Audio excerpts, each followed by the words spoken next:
Chbei ule Mizo Stock Trader changin win market Thlirna karon nei le dona November ni sompret win expiry day ni nak tuk hit sol ani dona tun kar chu trading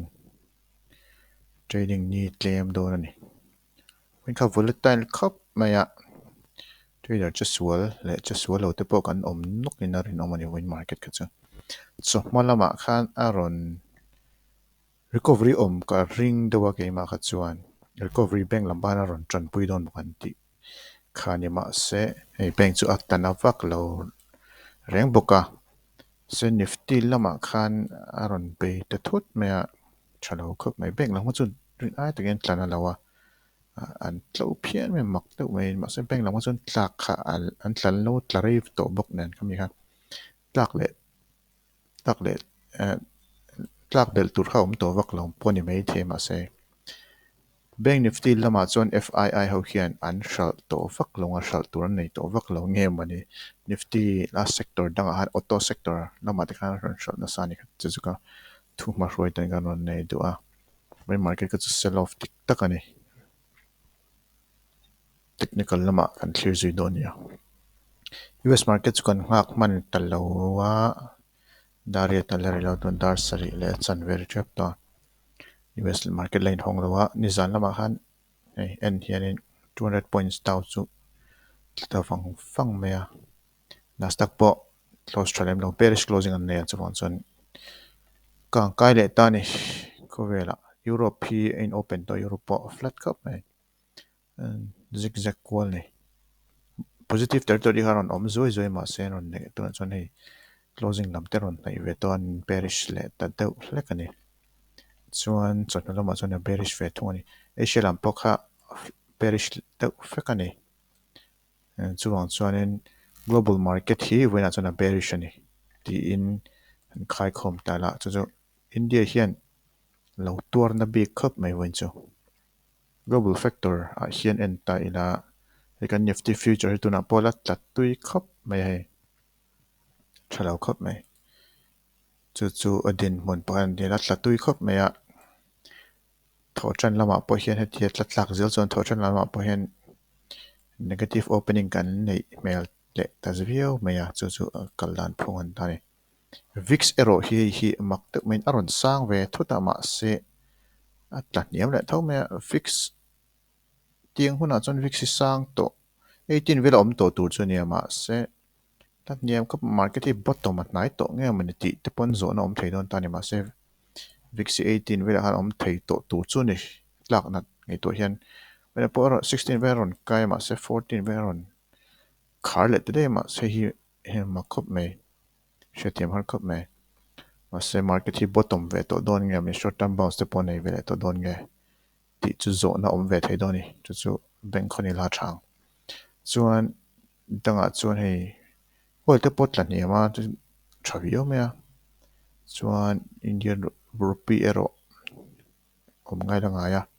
US bond tem ran sang de la hi po hi thil than ho de pakhat tani chuan MSCI po bearish te vekani win data chu thalo khop mai global factor changpon ti chuan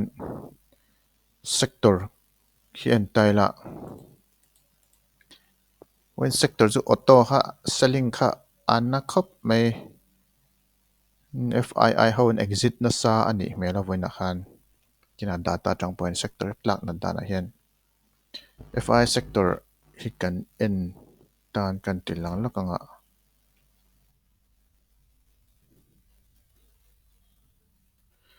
FI data tang hian en tara FI data tang chuan hei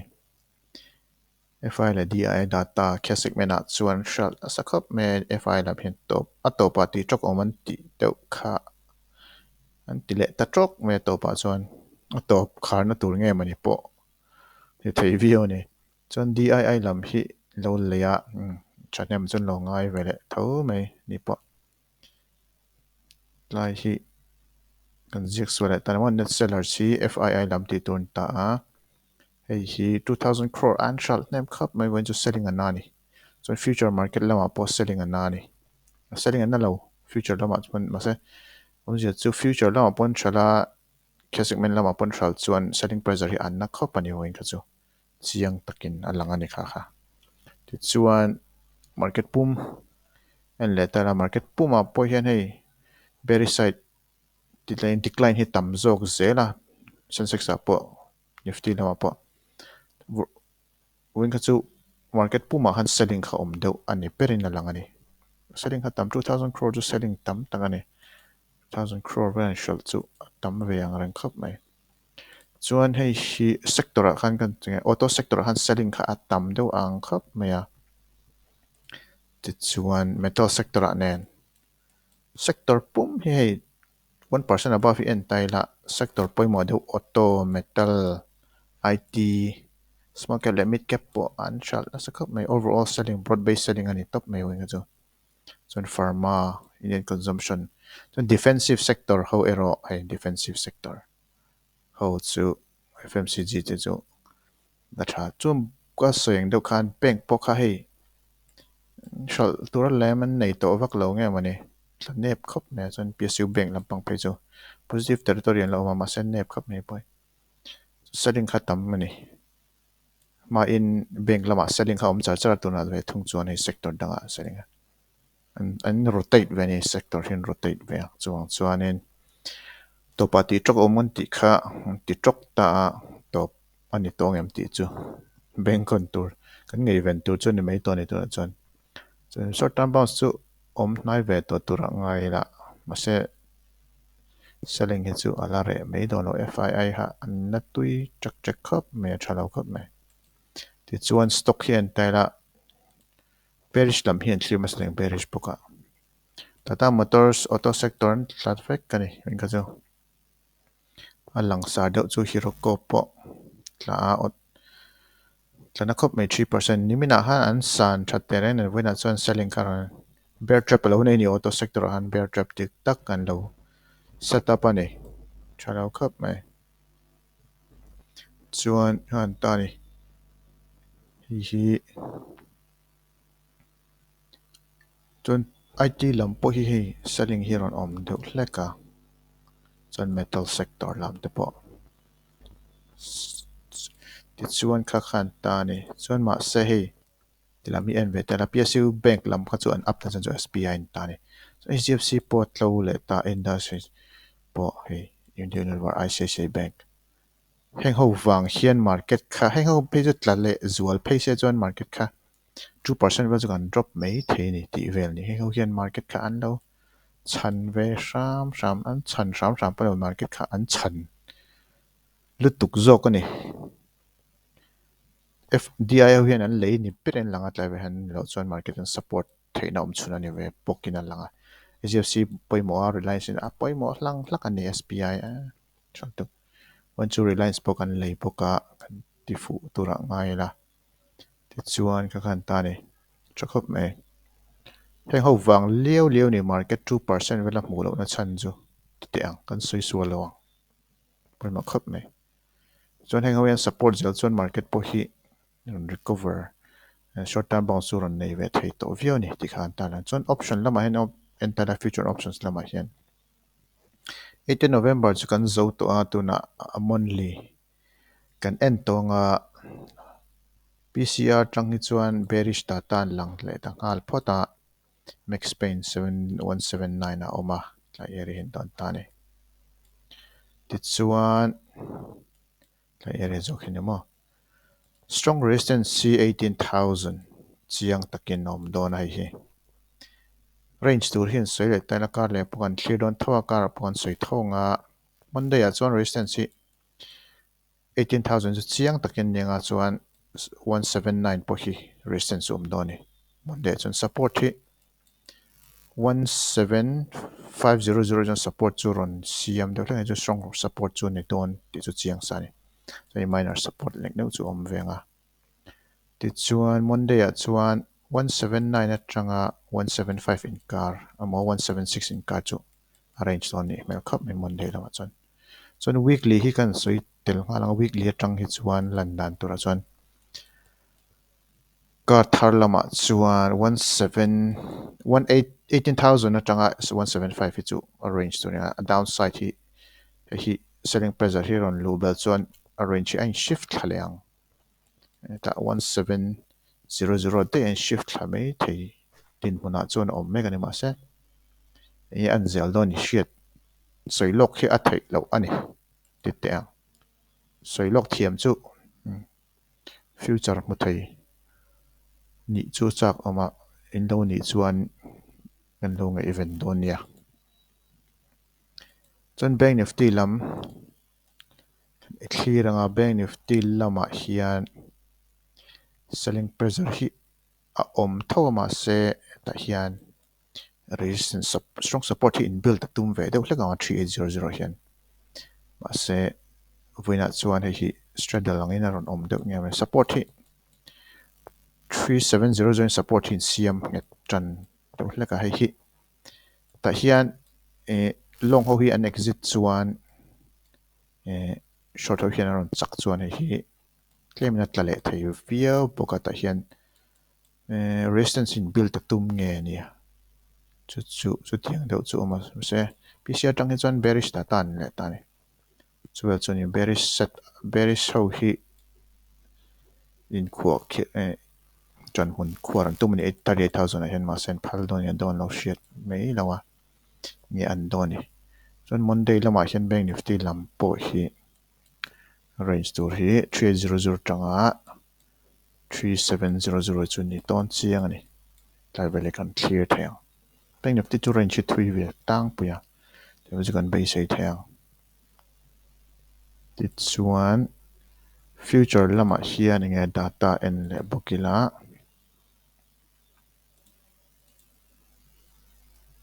selling chu om hmel kap mai zone in ni thum selling om to future lama hian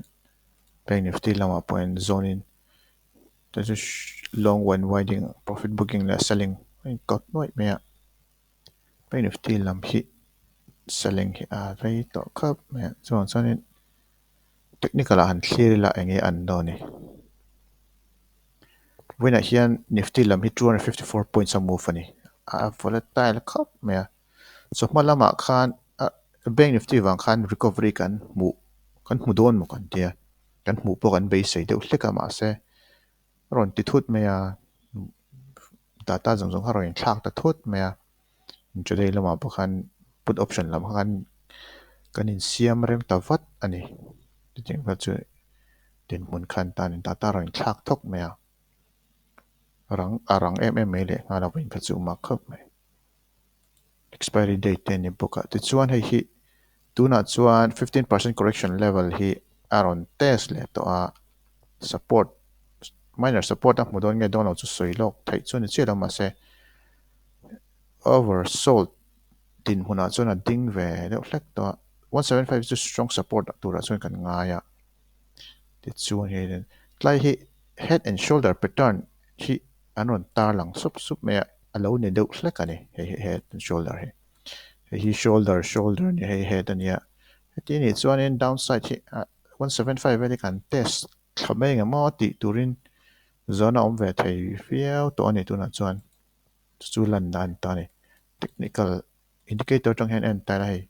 MACD cross page 1 kan test sirin om takhap me MACD RSI po en ta la RSI po hen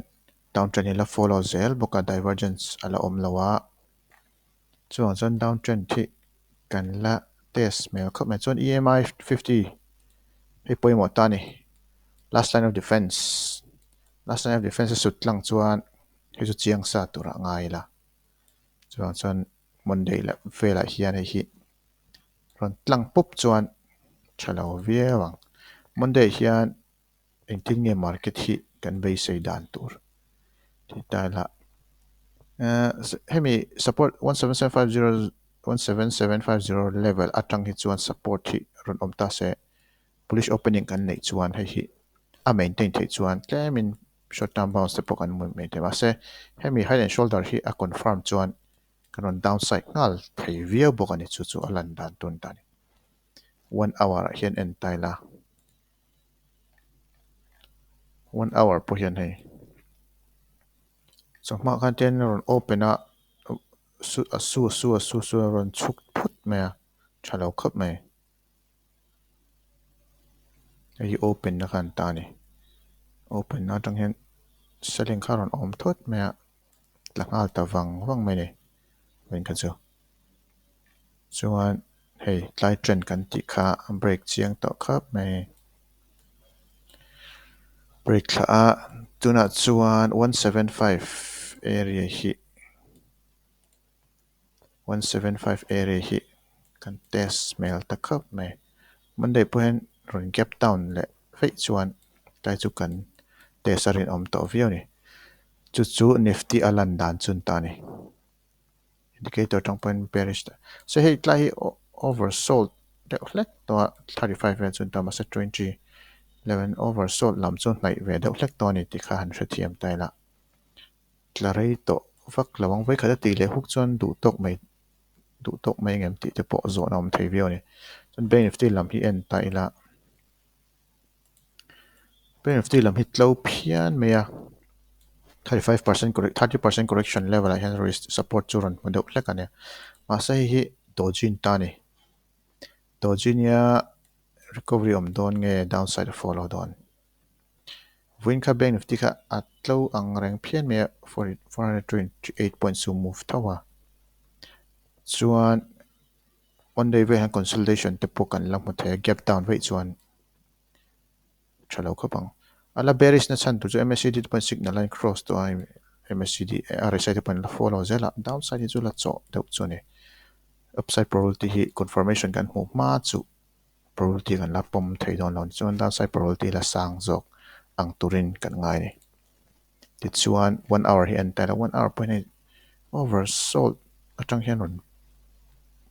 bounce deuh lampang chu ni chuang chun divergence te hi om deuh hleka he ta chuan chuan bank nifty lam hi tlemin pullback ron nenga nifty hi tlemin ron support ve deuh hlek ton mani ti turin 1 hour tang chuan signal ron nei tran to tho tran lama chiang tu ranga yang to chuan bearish probability chu da su sang zok ta ila chu kan clear da ni chuan weekly analysis a chuan sector vel chu kan enanga in lo clear don nia tikhan a khai khom dan chuan bearish sentiment hi alana hri em a chuan monthly correction kan follow phei chuan hi kan tilang zoyanga monthly correction hi kan follow phei chuan market hi ai hian la tlan na don ni ti kha hre thiam ta ila hi monthly correction kan follow chuan tiang vel hi kan din mun tur chu ni arin om fiao ni 10% level hi kan test arin omani 2020 tanga 2021 correction basis atanga la chuan chuwang chuan hian tin zone ta phot mela chu kan ti fuina rin oma tu chuan hei first line te aron tesa monthly tang chuan hi kan clear anga ni chu kan lo downside chu probability la sang zo kan ti kha pom thiamina afuang ole khati zong kha tu market clear na ron nei thai chunia min lo follow wala hei ai tha hian ron ni zil kan tum no nia kan lo me